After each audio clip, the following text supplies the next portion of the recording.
बोलो जयकारा। बोलो मेरे श्री गुरु महाराज की जय। श्री सतगुरुदेव भगवान की जय। श्री नंगली निवासी भगवान की जय। श्री परमहंस दयाल जी महाराज की जय।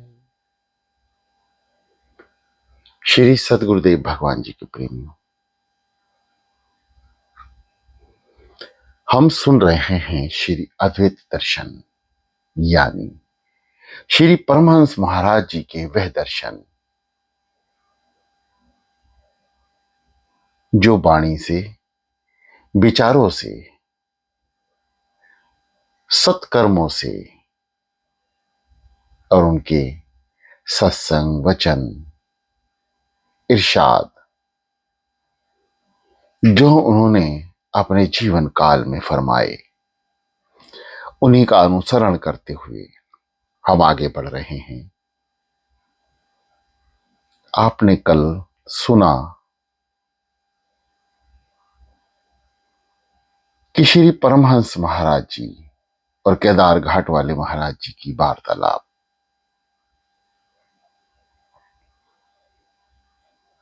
काफी देर गुरु और शिष्य में चर्चा चली और अंत में गुरु ने भी अपने आप को समर्पण कर दिया और ये कहते हुए फरमाया, हमने तो तुम्हारा दिल मूंड कर साफ कर दिया, माथा हजाम से मुड़वाकर सन्यासी हो जाना।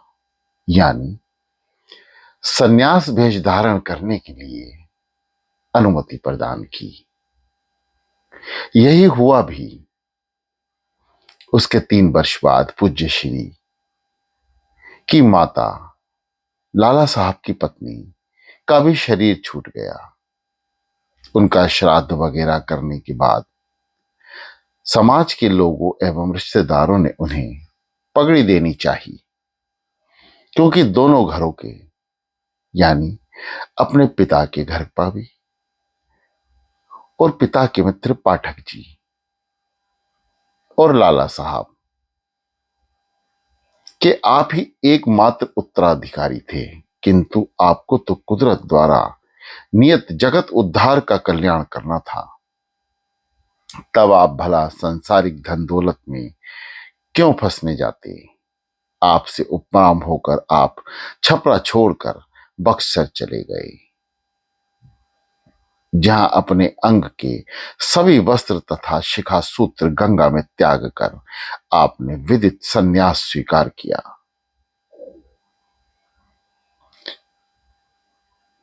परमहंस कथा का सार भरा है गुरु शिष्य के इस संवाद में। वास्तव में इसी तरह के संवाद से तो सत्य सामने आता है। उपनिषदों में तो इसी तरह के संवाद सामने आए हैं। इसी तरह अन्य धार्मिक दार्शनिक ग्रंथों में भी संवाद सत्य का वाहक रहा है। पश्चिम का सबसे प्रसिद्ध संवाद ग्रंथ है महान यूनानी दार्शनिक प्लेटो का दुर्गा सप्तशती में एक किलक मंत्र आया है, जिसके बिना कहा जाता है कि उस महान श्रोत्रमाला में प्रवेश भी नहीं मिल सकता। इस तरह परमहंस गाथा की भी कील यही सत्य है। यह संवाद जिसने खोलना अत्यंत आवश्यक है। इस संवाद में जहां महाराज श्री के अलौकिक व्यक्तित्व पर प्रकाश पड़ता है, वहीं केदार घाट के परमहंस जी का व्यक्तित्व भी स्पष्ट होने लगता है। एक बात तो निश्चित है कि इस संवाद के कारण हमारे दयाल जी महाराज के कौन गुरु थे, इस समय का पूर्ण निराकरण हो जाता है। वैसे तो यह कई संत महात्माओं के संपर्क में आए, पर असल में उनके गुरु ही केदार घाट के परमहंस बाबा थे। यह बात उनके अपने कथन से ही स्पष्ट हो जाती है। गृह त्याग के अनेक वर्ष बाद भी आप रोहतास के जंगल में तप करते रहे। लिया मथुरा प्रवास काल में श्री दयाल जी महाराज को स्वप्न में केदार घाट के गुरुदेव का दर्शन एवं उनका आदेश मिलने का प्रसंग आया है। रोहतास जंगल में तप पूर्ण होने के तत्पश्चात उन्होंने स्वप्न में आदेश दिया, राम याद, अब एक जगह बैठकर साधना करने का तुम्हारा प्रयोजन पूरा हो चुका है, अतः भ्रमण करो। रमता जोगी बहता पानी ठहरे गदला होए। केदार घाट के उन्हीं गुरुदेव ने स्वप्न का आदेश पाकर वे रोहतास छोड़कर पश्चिम के तीर्थों की ओर भ्रमण करने लगे। मथुरा प्रवास काल में भी एक महापुरुष से मिलने के बारे में उन्होंने अपने मुखारबिंद से फरमाया। उनकी शक्ल मेरे गुरुदेव केदार घाट के परमहंस जी से मिलती जुलती थी। वे बड़े मोहब्बत से मुझसे मिले। मथुरा में एक महात्मा ने गले लगाकर इनका आंतरिक आनंद छीन लिया था। तब ये बहुत बेचैन हो उठे थे। उस वक्त भी संतावना देने के लिए स्वप्न में केदार घाट वाले गुरुदेव आए और बोले, मुफ्त की कमाई मुफ्त में ही चली जाती है, प्रयास करो, अभ्यास करो, थोड़े दिन में यह स्थिति फिर प्राप्त हो जाएगी। परमहंस महाराज जी को इस प्रकार गुरु भाव केदार घाट वाले महापुरुष के प्रति ही रहा। जेल जाने के पूर्व भी एक रात में केदार घाट के परमहंस जी महाराज स्वप्न में आए और बोले, सभी अवतारों और पैगंबरों को धर्म के लिए कष्ट उठाना पड़ता है, क्या तुम भी उनके लिए तैयार हो? उन्होंने कहा, गुरुदेव, समय आने पर देखा जाएगा। बस दूसरे ही दिन किसी बदतमीज ने उनके गुरु के प्रति अपशब्द कहे। उन्होंने अनेक बार मना किया, उसके बावजूद वे नहीं मानने पर श्री परमहंस महाराज जी ने कटार से उस पर वार कर दिया। फलस्वरूप उसकी उंगलियां कट गई। अदालत से इन्हें 6 माह की सजा सुनाई गई, जिसे उन्होंने गुरु भक्ति के आवेश में सहज स्वीकार किया। स्वप्न में इस प्रकार आदेश देना और उसे प्रत्यक्ष जैसा मानकर सर्वधर्म करना कितनी ऊंची स्थिति की बात लगती है। वे एक बार दूसरे के कितने अभिन्न थे।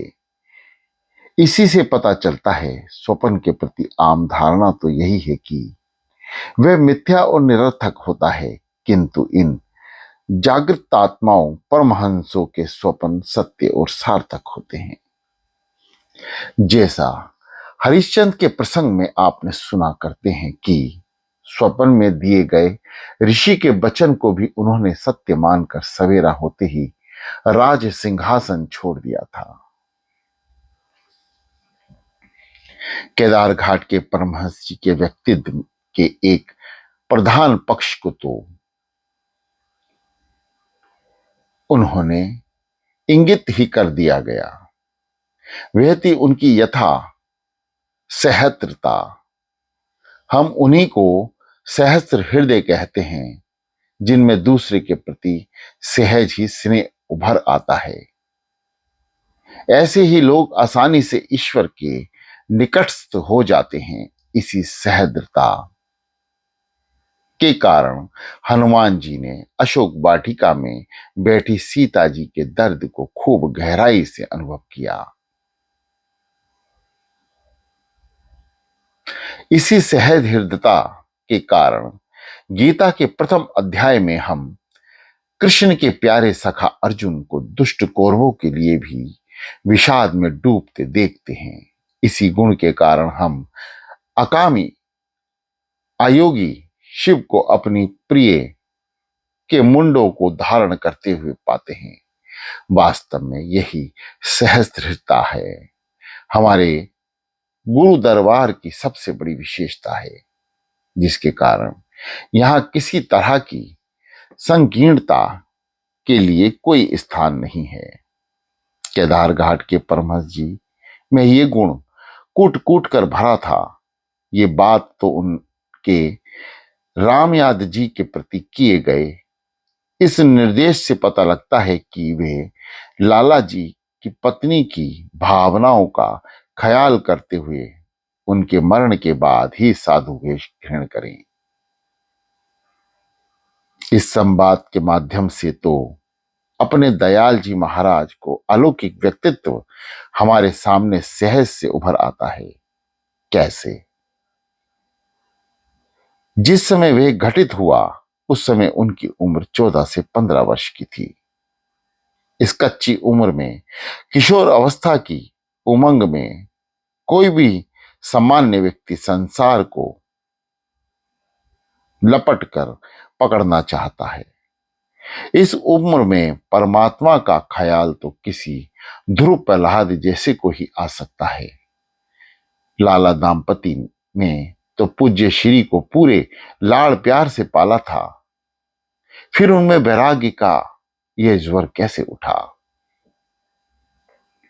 और वैराग्य भी ऐसा वैसा नहीं, एकदम सदाशिव वाला।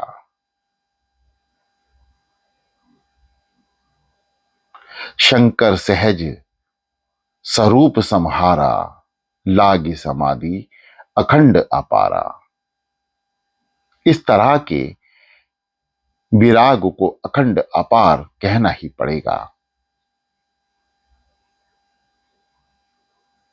आइए हम सदगुरुदेव भगवान और शिष्य के इस महान संवाद पर गहराई से विचार करें। जैसे कि वाद विवाद प्रतियोगिता में एक विषय पर दो पक्षों में तर्क वितर्क होता है, यहां उसी तरह की स्थिति है। विषय है ब्रह्मचार्य के बाद सीधे संन्यास में प्रवेश करना ठीक है या नहीं। केदार घाट के परमहंस बाबा का पक्ष है कि ब्रह्मचार्य के बाद गृहस्थ आश्रम में प्रवेश करना उचित है, जिसके बाद वानप्रस्थ और अंत में संन्यास। श्री रामयाद जी इस शास्त्रीय क्रम को मानते हैं, पर उनका भी यह मानना है कि विशेष लोगों के लिए ब्रह्मचार्य से सीधे संन्यास में छलांग लगाना ही हितकर होता है। ये विशेष लोग कौन हैं? भगवान शंकराचार्य, भगवान कपिल, रामकृष्ण दयानंद, विवेकानंद जैसी हस्तियां, जिन्हें संसार के प्रति कोई आकर्षण हुआ ही नहीं।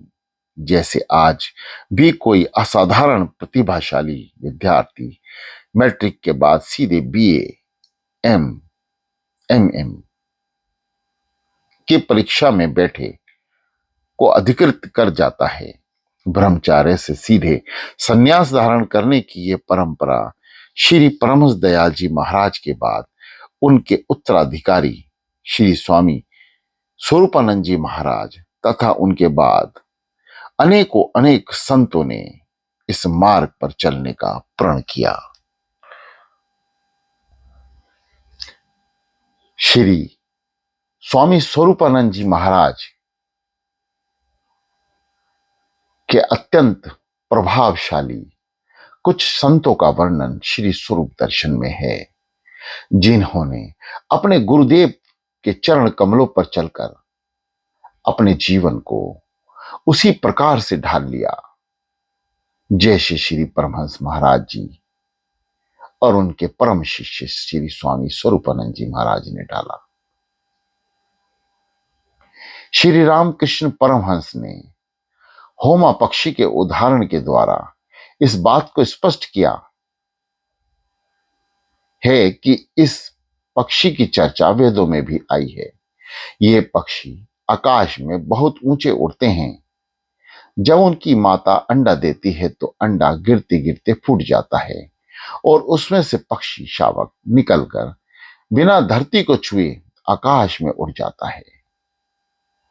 ऐसे को श्री रामकृष्ण देव ईश्वर कोटि के पुरुष कहते हैं।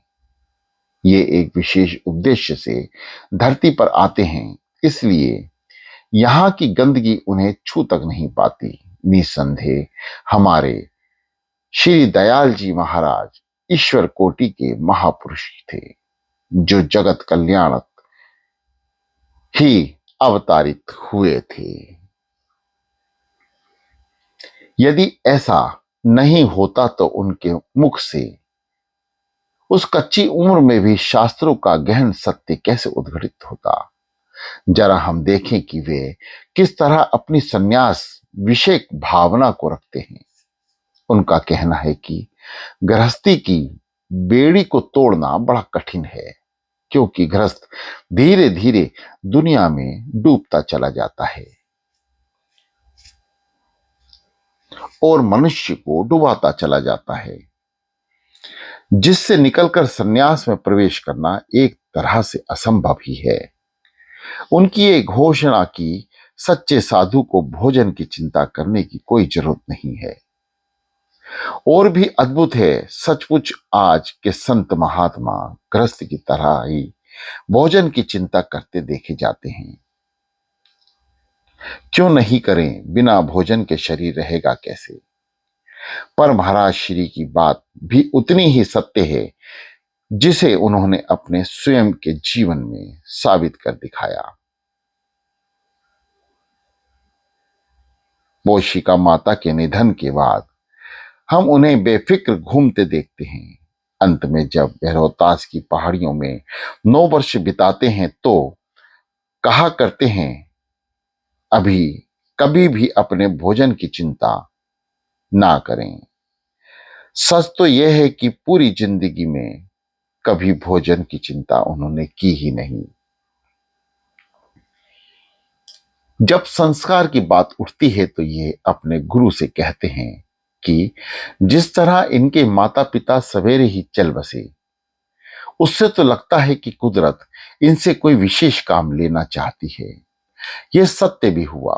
वास्तव में एक विशेष उद्देश्य से प्रकट हुए थे। जब धरती पर अज्ञान का अंधकार इतना सघन हो जाता है कि मानवता कहीं दिखाई ही नहीं देती, तो उस समय ऊर्ध्व लोकों से दिव्य आत्माओं का अवतारण होता है। उनमें होती है वैराग्य की लो, जिससे शीघ्र ही अंधकार को भगाना पड़ता है। इस दयाल अवतार का एक खास प्रयोजन है।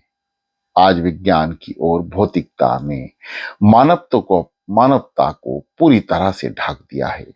खाओ पियो मौज करो कि जीवन शैली विज्ञान के गढ़ पश्चिम में निकलकर पूरी दुनिया में फैल गई। जब आदमी के जीवन में भोग ही प्रधान हो जाए तो मानव मूल्यों का सर्वथा अंत ही समझना चाहिए। यही तो आज दिखाई दे रहा है। विकसित देशों की त्रासदी का वर्णन कैसे किया जाए। वहां परिवार मनुष्य की सबसे पवित्र संस्था पूरी तरह से ध्वस्त हो चुकी है। उसे भोगवाद के ली लिया है। आज भोगवाद के स्थान पर वैरागवाद का स्थापित करने की जरूरत है। वैराग जो हिमालय की तरह अटल अचल हो, जिसमें भौतिक आकर्षण की गंध हो ही नहीं।